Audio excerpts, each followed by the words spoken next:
Esto es Entrevistoria, un podcast original del periodista Rafael Salas, donde se realizan entrevistas virtuales a personajes de nuestra historia ya desaparecidos y cuyas contestaciones son el resultado de una rigurosa investigación histórica y periodística. En esta ocasión, la entrevista es a doña Juana I de Castilla, llamada La Loca, en la voz de la actriz Pilar Blanco y con la colaboración de la Facultad de Comunicación de la Universidad de Málaga.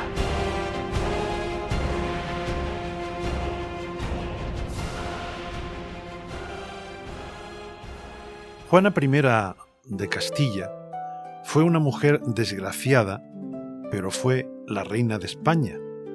Aunque su padre Fernando el Católico y su hijo el emperador Carlos I de España y V de Alemania se encargaron de que no ejerciera su papel de monarca. Para ello dicen unos que la hicieron pasar por loca y otros que un juego sucio de poderes la apartó del reinado efectivo, creando sobre ella la sombra de la locura y el desequilibrio mental. Juana, llamada la Loca, heredó el trono de Castilla tras una serie de avatares que desembocaron en ella como única heredera. El primer heredero del trono fue su hermano Juan, que murió al poco tiempo de casarse con la joven de 17 años, Margarita de Austria, hija de Maximiliano I, el emperador del Sacro Imperio romano y germánico, y murió de una enfermedad habitual en aquel tiempo, excesivo furor sexual en el lecho conyugal. El rey Fernando el Católico no daba puntada sin hilo. Casando a un hijo con el dueño de media Europa, se aseguraba una gran alianza. Pero la muerte por el asunto sexual, dicen los cronistas, a los 6 meses de casado, mandó al traste todos sus planes. A continuación, la heredera era su hermana Isabel, que murió en el parto, y al poco tiempo el hijo que tuvo, que también se convertiría en heredero, también muere. Y ahí ya aparece Juana, la tercera hija en la línea sucesoria, a la que casa con Felipe, llamado el Hermoso, también descendiente del emperador Maximiliano. Juana no tenía de tonta ni un pelo. Sabía latín, sabía griego, era una mujer instruida, para lo que las mujeres de aquel tiempo. Era guapa y esbelta, pero sobre todo era indomable. Y una mujer de criterio que no se amilanaba ante nada y ante nadie. Y quizá esto en aquellos años fue su perdición en un mundo de hombres y de intrigas palaciegas, intrigas que se cebaron en la primera mujer de la historia que iba a ser reina no solo de Castilla, sino de toda España. Su padre Fernando había maniobrado para que esa corona fuera para él, ya que a la muerte de su esposa Isabel II, él solo quedaba como rey de Aragón, su reinado.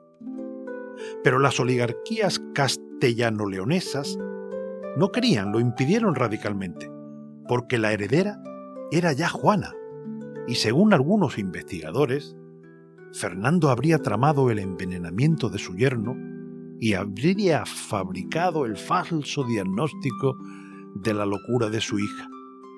¿Con qué propósito? Pues con el propósito de incapacitarla y obligar a las cortes a proclamarlo rey. Juana tenía un carácter muy fuerte. Conocía perfectamente las maniobras de su padre, rey de Aragón, para quedarse también con el reino de Castilla y León, y seguro que estaba dispuesta a plantarle batalla. Pero cuando la mandaron a Flandes con 15 años para contraer matrimonio con un joven desconocido, pero apuesto, llamado Felipe y apodado el Hermoso, se enamoró perdidamente de él y dejó todos los asuntos del trono en un segundo plano, lo que aprovecharían sus enemigos.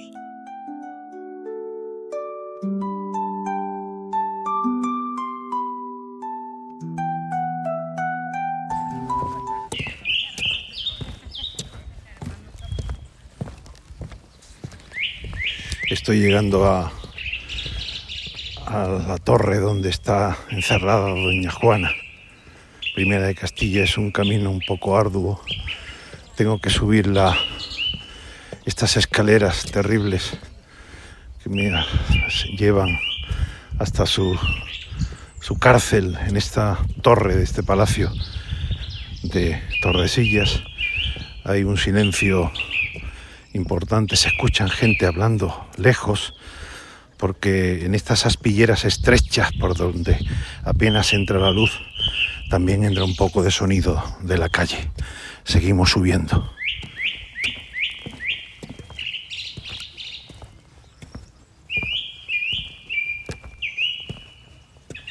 Bueno, ya parece que hemos llegado. Vamos a tocar aquí en la puerta, a ver quién nos abre. Hola, buenos días. Tenía una cita con doña Juana. Buenos días. Primera de Castilla, Su Majestad la Reina. Doña Juana le está esperando arriba. Acompáñeme. Es una subida, ya lo sabe. Doña Juana, tu visita está aquí. Muchas gracias, muchas gracias. Vaya escalera. Y aquí huele a cerrado. No hay ni una sola ventana. Pase, pase, caballero. Majestad, buenos días. Buenos días. Siéntese y empiece con sus preguntas cuando quiera. Bien. Señora, dicen que usted se enamoró a primera vista de su futuro marido, Felipe, y que ahí empezó todo. Que fue un golpe de pasión y una furia incontenible de sexo. Usted tenía 16 años y él 18, y que entonces ocurrió lo inesperado. Ese golpe de pasión, la fogosidad, y con tal intensidad que no esperaron al casamiento fijado para 2 días después, sino que mandaron traer el primer sacerdote que se encontraran para que les diese la bendición y así poder consumar el matrimonio aquella misma tarde. Pero ¿no le parece a usted que empieza demasiado fuerte esta entrevista? Bueno, supongo que son los métodos que utilizan ustedes, los periodistas, para atraer a la audiencia. De todos modos, le contestaré. Mire usted, yo venía de un país pacato y represor, donde el sexo era pecado, y llegué a otro donde era todo lo contrario. Pasé de la Inquisición a un mundo libre. Aunque no sé por dónde continuará su entrevista al decirme que por ahí empezó todo. Hombre, quiero decir que empezó todo por ahí porque lo primero que descubre usted al poco tiempo, en medio de esa pasión inicial con su nuevo marido, esa pasión especialmente sexual para usted desconocida, lo primero que descubre es que su marido le era infiel y además tenía amantes. Si se refiere a eso, pues sí. Por ahí empezaron los problemas. Aunque yo estaba tan enamorada que al principio solo le veía a él y no le echaba muchas cuentas a sus devaneos amorosos. Dicen que lo primero que hizo Felipe, su marido, fue ponerle los cuernos con una tal Inés de Bruck, una dama de la corte de los Países Bajos, y que esto a usted le enloqueció. Bueno, ya veo que a usted le gusta ir al grano e insistir en el temita, y que además ha usado la palabra maldita, enloqueció. ¿Qué cree usted que podría sentir una mujer joven por su joven y apuesto marido cuando descubre esa infidelidad? Sí, con Inés, la rubia. Y le montó usted una buena, ¿eh? Cierto, y él me agredió físicamente, que además no fue la única vez. En aquel tiempo los matrimonios los ordenaban y preparaban los padres. A las mujeres nos tocaba un marido que no conocíamos de nada, y aunque en algunas ocasiones el emparejamiento daba buen resultado porque surgía el amor, como es mi caso, las mujeres no sabíamos realmente cuáles eran los secretos del carácter de sus elegidos esposos por otros, y yo me encontré con esta situación.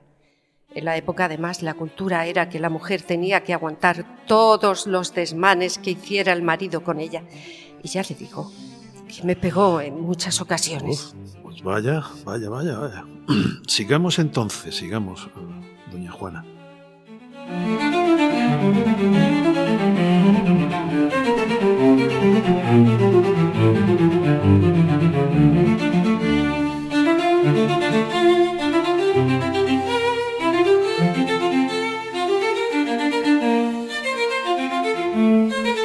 Dicen también que cuando venía para España, con su marido, pasaron por Francia. España tenía mala relación con Francia, pero Países Bajos lo tenía bastante bien, donde le agasajaron los reyes franceses y que allí tuvo un incidente importante en un acto solemne, donde la reina francesa le dio a usted unas monedas para que las repartiera entre los españoles. Ah, ¿se acuerda usted de eso?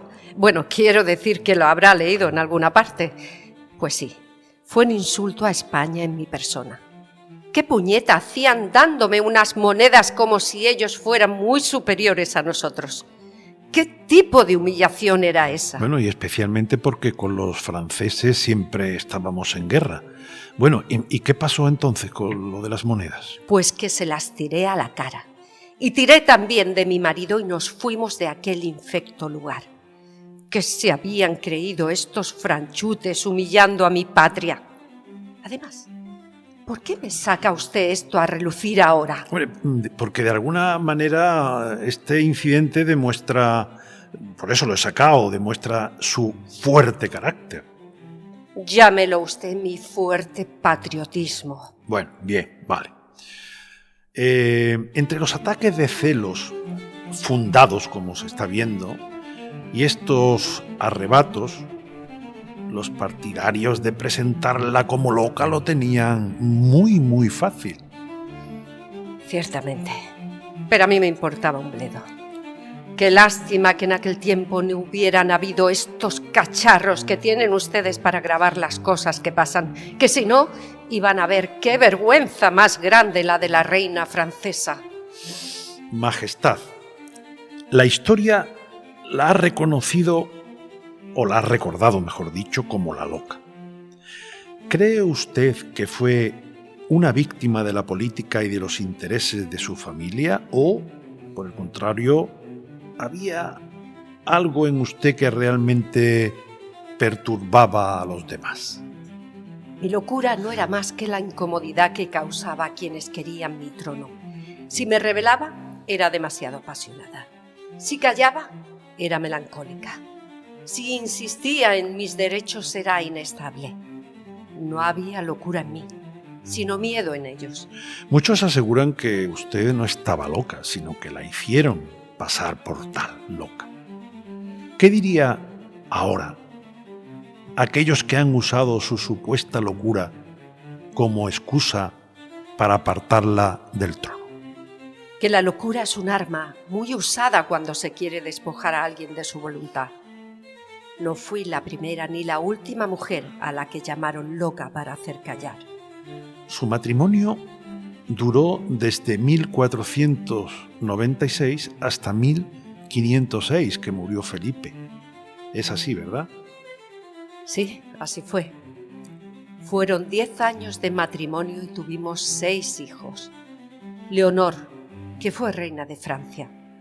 Carlos, que fue rey de España. Bueno, no rey exactamente, aunque así se le recuerde. Y fue también emperador del Sacro Imperio Romano Germánico.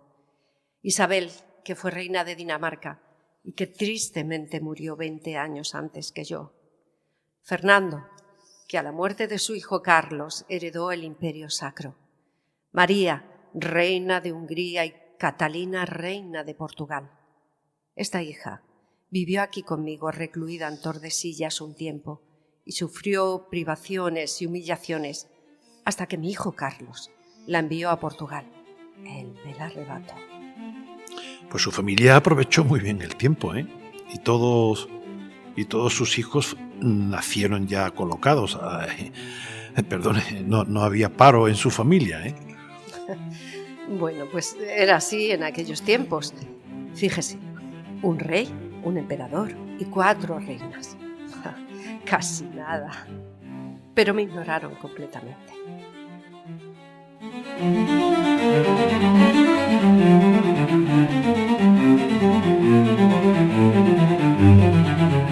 Juana, usted estaba loca de amor por su marido que la maltrataba. La humillaba y también la ignoraba. Fue privada de recursos que le correspondían, recluida en una prisión de por vida y olvidada por los suyos, su familia. Toda su historia ha sido contada en aquel tiempo y en los siglos sucesivos hasta ahora por hombres.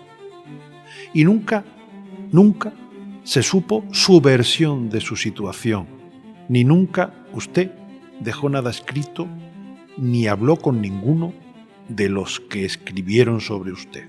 ¿Es verdad? Pues sí, yo fui reina cautiva durante medio siglo. Y sí, es verdad, no dejé nada escrito, sencillamente porque pensé que no me hubieran creído.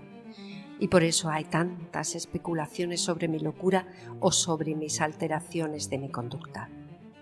Era una vergüenza para todos tener a una reina prisionera por elucubraciones que había que alimentar a toda costa para justificar a los que me tenían encerrada. Pero usted fue la reina y el llamado rey Carlos I, su hijo, era en realidad un gobernador en su nombre. Usted lo ha dicho. Si echa mano de todas las normas y leyes que se promulgaron en aquel tiempo, verá que en todas va mi firma como reina y la de Carlos al lado de la mía. ¿Cree usted que si no se hubiera alimentado en la corte que yo estaba loca, no me hubieran sacado de mi encierro? Pero no interesaba en un mundo de hombres. Ya, pero hay por ahí pasajes donde se cuenta que, no sé si es verdad o mentira, que usted hacía algunas cosas de no estar muy bien. Por ejemplo, comer un día o dos, no dice la historia cuántas veces, comer en el suelo. Ya estamos otra vez con esa tontería. Mire usted, eso fue un día con un ataque de ira por no sé qué asunto y lo magnificaron para justificar más a los que me tenían presa. Pero es que además le digo una cosa, eso que cuenta y algunas actuaciones mías parecidas ocurrieron cuando llevaba más de 40 años encarcelada. Imagínese lo que es tanto tiempo sin salir a la calle, sin relacionarme casi con nadie. Si no estás loca, te vuelves loca, que es lo que me pasó a mí al final. Pero iba mucha gente a visitarla, ¿no? ¿Mucha gente? No, para nada, señor mío. No tanta gente. Venían personas que buscaban de mí algo, sobre todo mi firma, y ya está. Pero no tenía conversación con nadie. Mis sirvientas me odiaban y las tuve que cambiar varias veces. Eran unas hijas de la gran... Bueno. Bien, vamos a continuar. Antes de que empezara todo lo de su encierro, parece que hubo algunos incidentes importantes con su marido Felipe, ¿no? Pues sí, algunos hubo. Por ejemplo, cuando me enteré, estando yo en España, que mi marido me estaba siendo infiel. Ordené a mis criados preparar un viaje urgente a Flandes. Cuando se enteró mi madre Isabel, envió a don Juan de Fonseca, obispo de Córdoba, a suplicarme que no me marchara porque sería un escándalo. Como me negué, el obispo ordenó que le cerraran la puerta y que no pudiera salir. Con toda esa mierda empezó la costumbre de encerrarme y ya no pararon los muy cabrones. Eso fue allí, en La Mota. Sí, en Medina del Campo, Castillo de la Mota. Se conserva todavía muy bien. Cuando por fin le autorizaron ya a marchar a Bruselas, allí se encontró con su marido, que dicen que se comportó como si no pasara nada. Pero usted, que era muy perspicaz, consiguió que muchos criados la mantuvieran informada de los devaneos con la que usted llama rubia. Mire usted, le voy a decir una cosa. Le pillé un día haciendo el amor con la rubia y ese día sí que enloquecido y verdad, porque me dio tiempo a darme cuenta de que estaba más enamorado de ella que de mí. Ya, pero usted estaba y seguía enamorada de él, ¿no? Sí, rabiosamente, no lo dudé. Y esa fue mi perdición, porque no tuve apoyo ninguno ante esa situación. Mis padres, que lo sabían, me pedían que aguantara. Pero ¿cómo iba yo a aguantar eso? Se cuenta que usted, una de las veces que los pilló en el lecho, cogió unas afiladas tijeras, se lanzó contra la rubia y le cortó prácticamente toda la cabellera. Efectivamente, y luego la molí a palos, que es lo que se merecía. Que es lo que se merecía. Y la muy cabrona luego salió del dormitorio pegando voces por todo el palacio, gritando que yo la quería matar y diciendo mi nombre a grito pelado. Imagínese, la fama de que yo estaba loca iba creciendo por momentos. Pero usted la quería matar realmente. Si yo la hubiera querido matar, esa no sale viva del dormitorio. No le quepa la menor duda. Ramera, cabrona. Bueno, tranquilícese, doña Juana.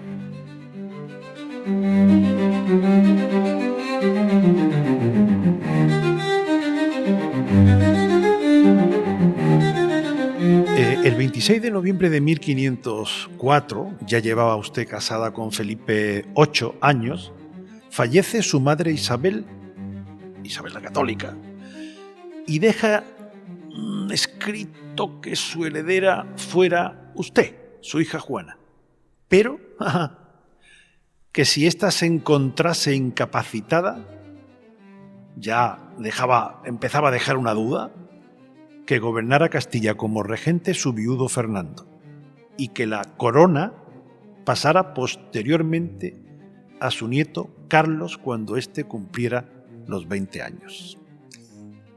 Ahí está el quid de la cuestión. Mi madre ya deja caer en el testamento que yo podría estar loca, y eso lo aprovechó mi padre e incluso mi hijo. Pero en fin, la traición más dolorosa no es la de un enemigo, sino la de una madre. Mi madre me enseñó a pensar, a leer, a entender el mundo, pero cuando llegó la hora de que confiara en mí, prefirió dudar. Tal vez nunca pensó que su hija pudiera ser más que la esposa de un hombre poderoso. Tras su fallecimiento, yo y mi marido, perdona que me ponga la primera porque me corresponde, somos proclamados reyes de Castilla. El 26 de abril de 1506 llegamos a La Coruña y pocos días después somos jurados en Valladolid por la mayor parte de la grandeza cortesana. Esos días los recuerdo felices hasta que ocurrió la tragedia. Hicimos una visita por España y en Burgos, después de una partida de pelota, le sobrevino a él una pulmonía de la que murió el 25 de septiembre de ese mismo año. La felicidad y el reinado de nosotros como matrimonio duró menos de 5 meses. No me diga usted a mí que no es para volverse loca. De rabia, de tristeza, de amor, de todo lo que puede desencadenar la locura. Mi padre me traicionó como rey y como padre. Me vio como una pieza en su juego de poder y cuando ya no le serví, me encerró. Ni siquiera mi propia sangre fue garantía de piedad. ¿Y usted sabe por qué mi madre me creía loca fundamentalmente y desde el principio? No. ¿Por qué? Porque ni me confesaba ni iba a misa. Y eso en aquel tiempo era como estar poseído del demonio que era la locura. Mi madre, ya sabe usted, era extremadamente católica y a mí, la verdad, la iglesia y sus tejemanejes me importaban un bledo.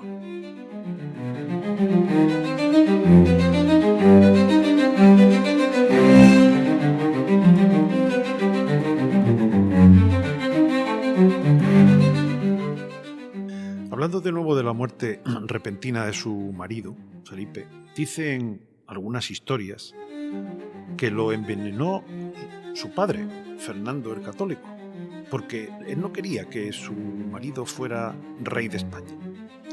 Pues mire, yo no me creo esa versión que circula por ahí en algunas investigaciones. Yo lo vi morir y no era por veneno, eso se ve. Pero en fin, la historia la escribe tanta gente y con tantas opiniones. Y claro, es cierto que cuando muriera mi padre, Fernando, mi marido y yo... Ay, mira, ahora lo he puesto a él primero.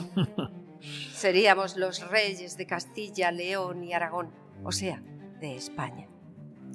Desde luego, a mi padre le vino muy bien la muerte de mi marido porque me encerró a mí y luego él se erigió el regente de Castilla y León hasta que murió y dejó todo el reinado a mi hijo Carlos. Carlos I para ustedes.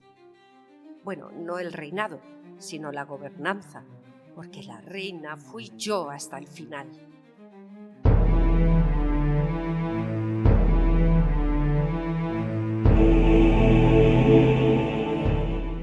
Y luego usted cogió el féretro de su marido y lo paseó por toda Castilla, de Valladolid a Torquemada, después a Arcos de la Llana, donde estuvo 16 meses llevando consigo el féretro con el cadáver de su esposo dentro. E incluso llegó con él hasta Tordesillas. Así, 2 años, hasta que fue enterrado en Granada, donde está todavía. Su cuerpo fue afortunadamente embalsamado, lo que evidentemente retrasó su descomposición. Bueno, en aquella época se utilizaron hierbas aromáticas, mirra, ámbar, para evitar el olor, porque si no... ¿Qué quiere usted que le diga? Es verdad. Estaba fuera de la realidad, estaba trastocada. Y le voy a confesar una cosa. Pasear el féretro de mi marido por toda España no fue una decisión totalmente alocada, fue un acto concienzudo de mi voluntad, porque sabía que una vez recibiera sepultura, me iba a encerrar y mientras durara el funeral, yo era dueña de mis actos y nadie podría tocarme.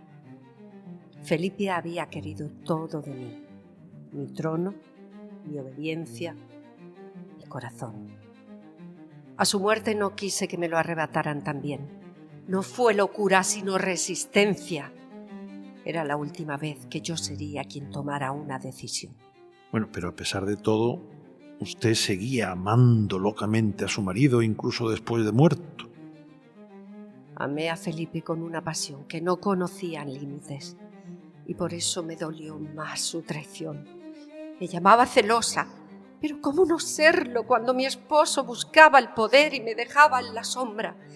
Me fue infiel desde el primer momento, en el matrimonio y en los asuntos de la corona, donde maquinó con mi padre para dejarme fuera del reinado. Ah, sí, también. ¿No sabe usted lo de la carta a mi padre? No, ¿qué carta?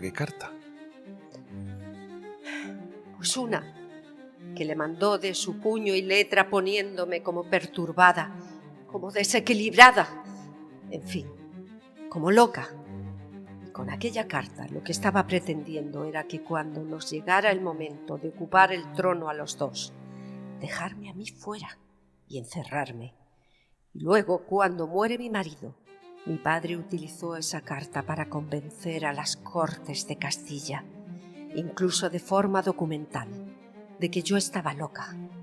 Imagínese, mi marido, mi padre y luego para rematar, mi hijo. Todos me querían quitar de la circulación. No querían que fuera reina. No pude aguantar aquello.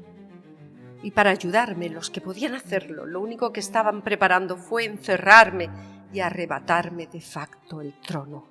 Estos trastornos transitorios y traumáticos, ustedes lo curan con apoyo psicológico, con terapias, con ayudas personales, ¿verdad? Pero a mí nada de nada que no fuera el encierro como un animal en una torre. Bueno, pero ¿hay algún atisbo de apoyo hacia usted? En las cortes que se celebraron en Valladolid por enero de 1518, se decretó que si en algún tiempo la reina doña Juana se hallara en disposición de mandar los vastos dominios de España, pues que cesase de su gobernación el hijo Carlos y que doña Juana asumiera la soberanía absoluta de la corona. ¿Y usted se lo cree? Mi hijo iba a soltar rápidamente la corona. Vamos, no sean ustedes ingenuos. Bueno, quería preguntar al hilo de lo que estamos hablando, y entonces usted, ¿qué sintió cuando su propio hijo, Carlos V, la mantuvo encerrada en Tordesillas? Porque él continuó el encierro, ¿no? Durante 50 años, casi 50 años. ¿Usted esperó que él la liberara alguna vez? Esperé demasiado de él. Era mi hijo, pero también era un rey. Y un rey no ama como una madre. Pensé que vendría por mí, que me recordaría, pero solo me necesitó como un nombre, como una sombra de legitimidad. Esto me hizo sentirme muy desgraciada porque yo le quería muchísimo y jamás le traicioné. Fíjese usted, cuando aquella revolución o revuelta llamada de los comuneros, mediante la cual querían derrocarlo y que yo ejerciera realmente el reinado que me correspondía. ¿Y? Pues que vinieron a verme sus líderes, Bravo, Padilla y Maldonado, para que yo firmara un documento en el que cesaba como gobernador a mi hijo Carlos y asumía íntegramente el reinado como reina de Castilla y Aragón. ¿Y sabe usted lo que hice? Que me negué en redondo. Oh, ¿y no se arrepintió después? Pues mire, no, porque mi hijo era mi hijo. Decisión que determinó el transcurso de la historia de España y de su historia personal, ¿eh? De la historia de España, de mi historia personal y de la historia de los sublevados que fueron derrotados y ejecutados.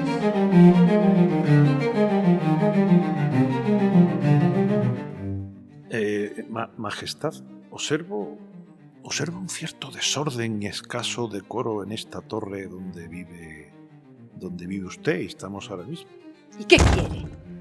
Mis días aquí han sido largos y monótonos, pero mi mente nunca dejó de resistir.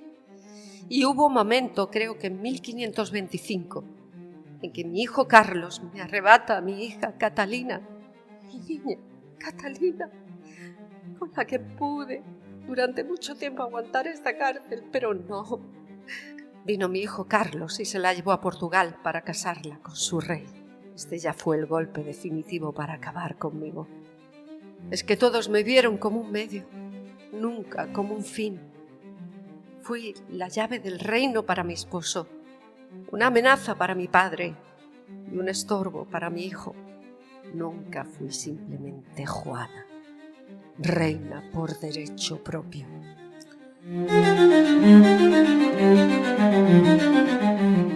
Señora, Majestad, doña Juana, no quiero hurgar más en sus heridas, que veo que son muchas.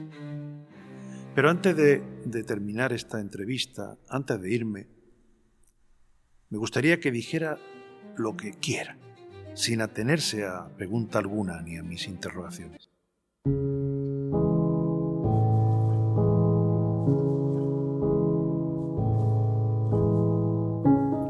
Fui hija de los reyes más poderosos de la historia de España y fui su heredera, pero nunca me dejaron gobernar. Amé profundamente a mi esposo, pero me traicionó y me apartó del poder. Mi padre me encerró y mi hijo me olvidó. Pasé casi medio siglo prisionera en Tordesillas, privada de libertad, alejada del mundo y de mis hijos, a los que nunca volví a ver. Fui reina, pero sin trono. Fui madre, pero sin hijos. Fui mujer, pero sin voz. Si todas las voces dicen que estás loca, A veces dudas de ti misma, pero no era yo la que había perdido la razón. Era el mundo el que había perdido la decencia. Y le voy a decir una cosa. No crea todo lo que se cuenta. Escuchen más allá de las palabras oficiales y de los que han escrito sobre mí, porque la historia tantas veces la escriben aquellos que nos quitaron la voz. Mi vida fue una larga soledad. Y después de todo, ustedes, la historia, me han llamado la loca, una reina sin corona. Doña Juana, muchas gracias por sus palabras y por su sinceridad. Que Dios bendiga su memoria. Gracias a usted.